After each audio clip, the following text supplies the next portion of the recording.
Leave your comments on the Ask Reddit sub, and I'll read your answers on the next episode of LWIAR 2.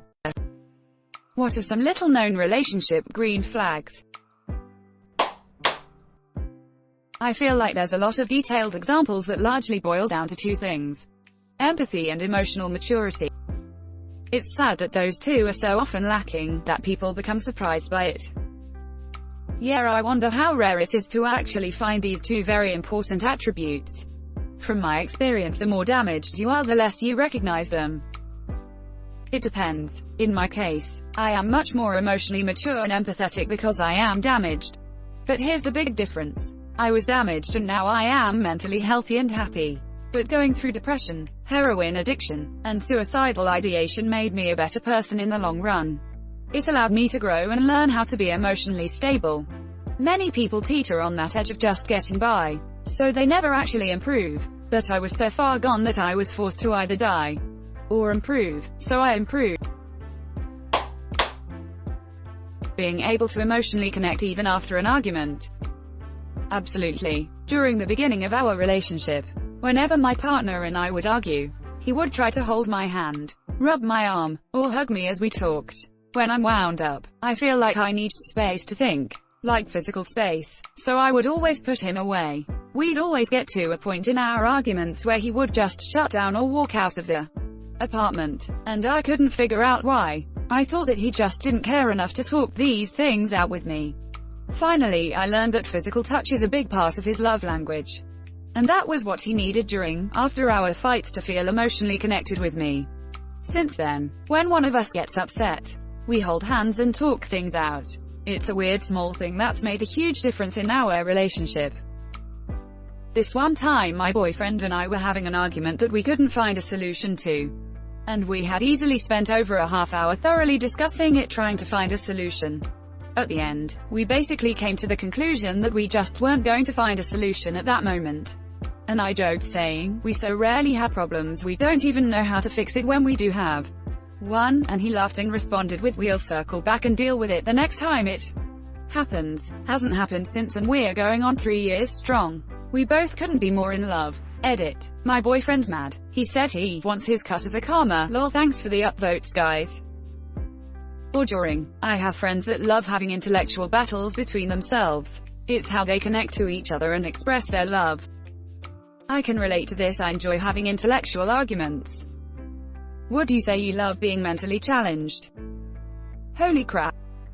IKR. It's almost as good as the putting day cart before the horse quip. Pretty sure nothing can beat that one. The ability to coexist in very companionable silence. A friend of mine once said, when silence is not cringe, the friendship is real. My dad always told me all I needed to do to make friends was to be okay at talking, good at listening, and excellent at shutting the frick up. That's damn good advice. Honesty, genuine interest in each other's hobbies. Don't have to do them, but at least support it. Strong communication. You feel like you're hanging out with your best friend, except you wanna smash. Bold of you to assume I don't wanna smash my best friend. Smashing the homies ain't gay if you are wearing socks. Just say, no homo, afterwards and it's all good. Or, good game. It washes the gay away. Good game, Pat's butt plug. You don't feel like they are playing games. Communication is direct and you don't feel too nervous about what you should or shouldn't do or say. And you're not worried about what they do or don't do or say. Some butterflies is normal. Of course. Edit. To clarify, my point here is it's possible to meet someone who, right from the beginning, you're not overly concerned about your interactions. You don't have to think too much about what to text them or when. Same with calls. They don't leave you wondering about when they will respond to you and what delaying means. They don't say or do cryptic things that you have to go home and call in a panel of friends to analyze. This is not to say that, in the beginning, you shouldn't take care to be on your better behavior and not to overshare. This is not game playing. It's being considerate. At the start of relationships, I always make it clear that if the other party wants to play games, I will play right along with them. I.e., if I ask to go out with the boys, and she says that's fine in a snarky tone, I will go out and not look back. If she instead tells me how she's feeling and that she would prefer for me to stay home, I will often stay home. This applies to any sort of conversation where they give you the opposite answer of what they actually feel. Eventually, they realize to just communicate and the relationship is better for it. My current girlfriend. This lasted for about a month or two, and now we communicate absolutely freely. We have had maybe 3 short disagreements in 6 years, and every time we will reconcile and apologize if either one of us was acting out of character. It's insane to think that all long-term relationships aren't as smooth as this one. Great that it's worked out for you, but I'd just as soon have a partner I didn't have to train not to be awful to begin with. Of course, that would be ideal. You're not really training your partners though. You're just showing how you'll react to certain situations. People have different pasts and understandings of relationships. By just being real and open about yourself can show someone a better and healthier path. No one is perfect, and we all got things to work on. It's definitely worth it to give people a chance. A little bit of work from both parts is needed in any relationship. Cheesy but true. Communication in a relationship is like cell phone service. Use it, and you start playing games, or searching for a better provider, or start indulging in the neighbor's Wi-Fi, to then take a trip to your local hotspot. Underrated comment. It's been 20 minutes, chill. Underrated comment. Comedy. No matter how angry you are at one another, you will still go out of your way or they go out of their way to help. I'll be wicked pissed, but I'll angrily make my wife her favorite dinner even though I don't want to eat. No matter how angry we are at one another, usually only last a short period of time. We will never sabotage or try to teach them a lesson. Many times, it ends up being both apologizing to one another. Arguing and getting angry is just part of a relationship and unavoidable. It is how you deal with it that sets it apart from a healthy relationship versus a bad one. Edit. Thanks for the rewards thingies. There is never any harm telling someone you love them. I love the mental image of you angrily stirring, muttering under your breath as you carefully measure ingredients and punch in the settings for the oven, just filled with fury, crossing your arms tightly over your chest as you glare at the food while it cooks, tears of joy. That is pretty accurate. I had a laugh when I saw your comment. Yup, that's me. I'm chuckling at the mental image of angrily cooking a meal. Use my razor without asking. Harumph. Tell me I'm becoming my dad. I'll show you. Now, where'd I put the frickin' basil? Fricking make you the best goddamn spaghetti you ever had. We'll see who's being unreasonable. Unreasonable, maybe. Unseasonable, never. I can't be salty with someone who makes me a good meal. And you don't think anything of it.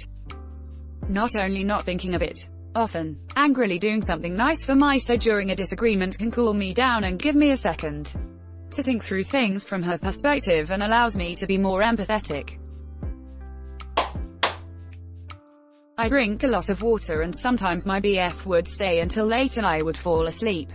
Before leaving he always made sure I had a glass full of water on my nightstand in case I woke up thirsty. It's always the small details. Edit. I drink a healthy amount of water. Thank you for your concern, lol.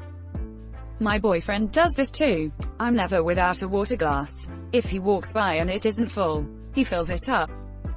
I don't know how to tell you this, but I think you're dating a server. Mom, this is a Wendy's. The water refill is free, but at some point you gotta pay if you want to live in here. When your sir takes criticism from you seriously without immediately trying to turn it back on you. If the converse is also true, you two stand a great chance of going the distance. Yeah, I hate it when people just don't take criticism. On the other hand, I get so nervous and hate giving criticism when they take it as I'm not doing good enough and they hate me. So I may get upset at myself. All I want is someone who can handle that well, so I can be open with them. I think it's important to realize that this is where you can be out the gate. Or it's somewhere you can get to. My wife reacts very poorly to criticism. Not because she can't stand to have flaws in her behavior pointed out, but because she feels that when I criticize her actions, I'm telling her that she's garbage and in a day or two I'll be telling her to move out.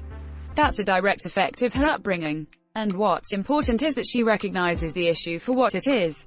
And we talk about it. It's made us so much better. This is amazing advice for any of the green flags in this thread. People come with their own experiences, but they aren't set in stone. Honest communication and working together on challenges is huge. Listening to you and remembering the things you've said. Back when me and my boyfriend started dating, he'd sometimes bring up things that I've said before. My favorite foods, candies, etc. Made me super happy and could tell he genuinely cared.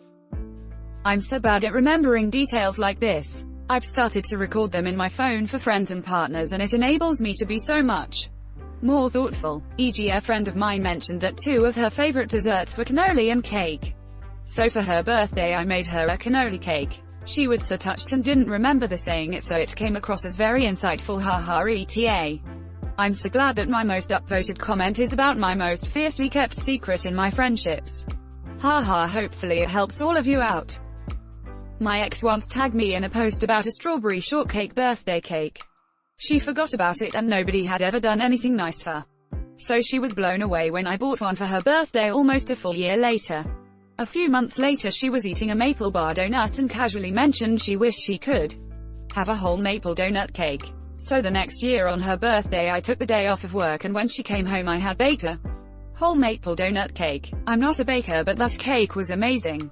Of course she still thought I didn't love her because I never did anything for her. She said that kind of stuff was baseline relationship stuff and I never went above and beyond for her. Poor girl was so broken she couldn't accept love. OMG, those are both incredible. Have you heard of love languages? It might not be that she couldn't accept love, but that the way you both give and receive love is incompatible. For example, my love language is words of affirmation. I'm sensitive and need to hear from you that you love me. My ex was big on acts of service, which I love too, but didn't really scratch that itch. Like, oversimplifying it. He cleaned my apartment for me once when I was out of town and it was so lovely and appreciated.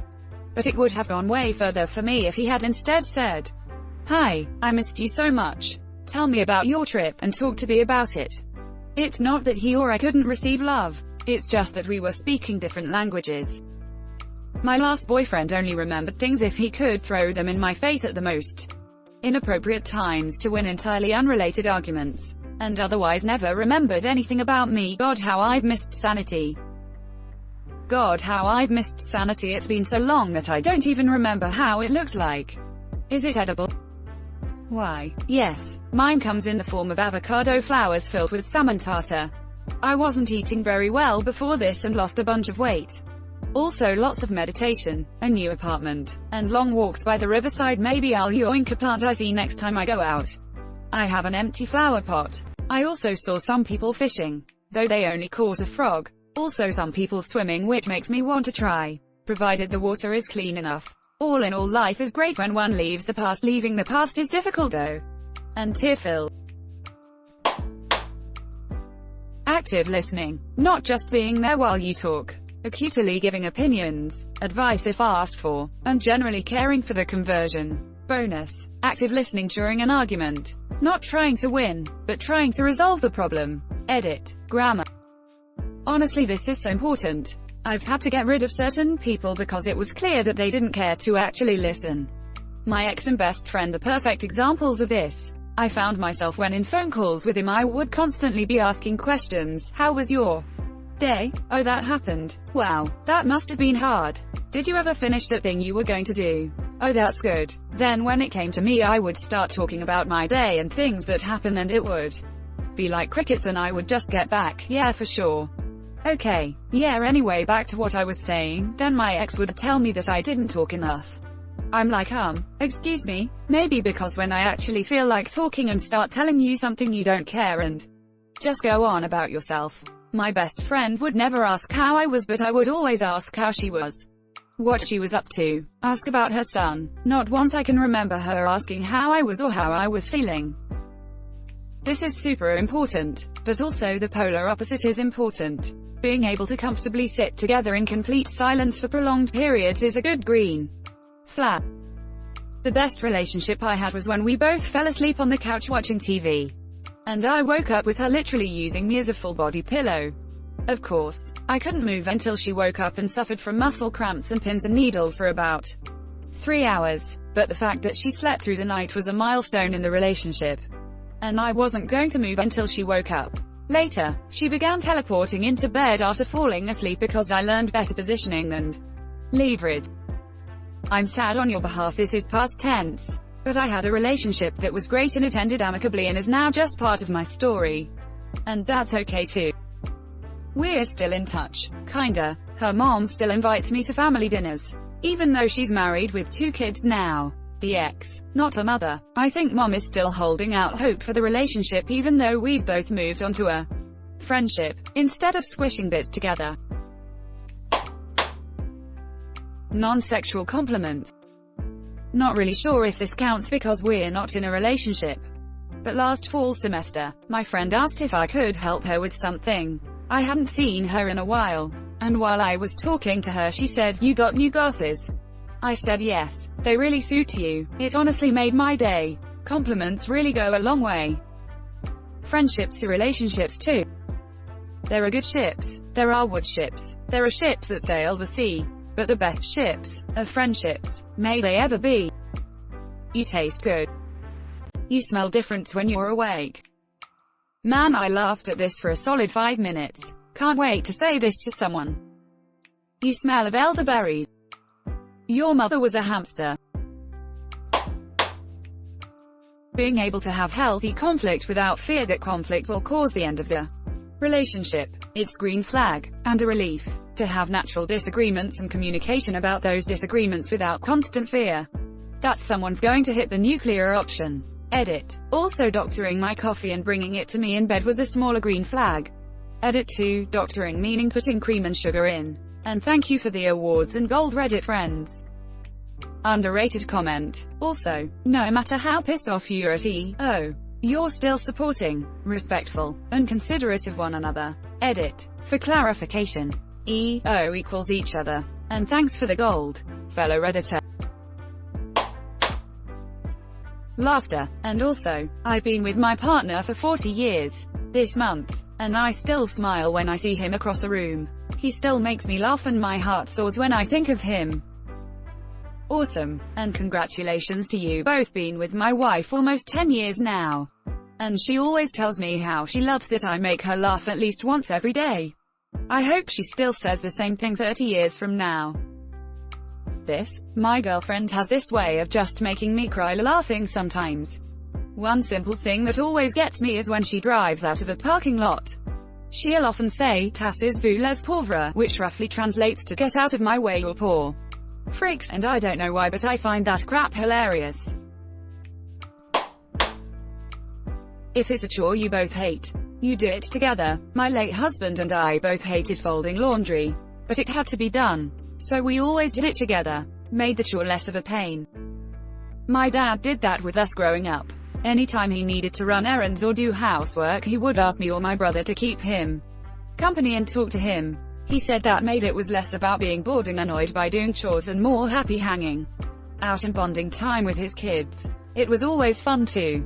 He genuinely did like spending time with us and joking around. We were never super close because he was pretty strict, but I always liked that quality time with him. Thanks for watching LWIAR 2. The best of all time r/AskReddit submissions and comments. If you like this video, check out the original LWIAR channel. And don't forget to like and subscribe.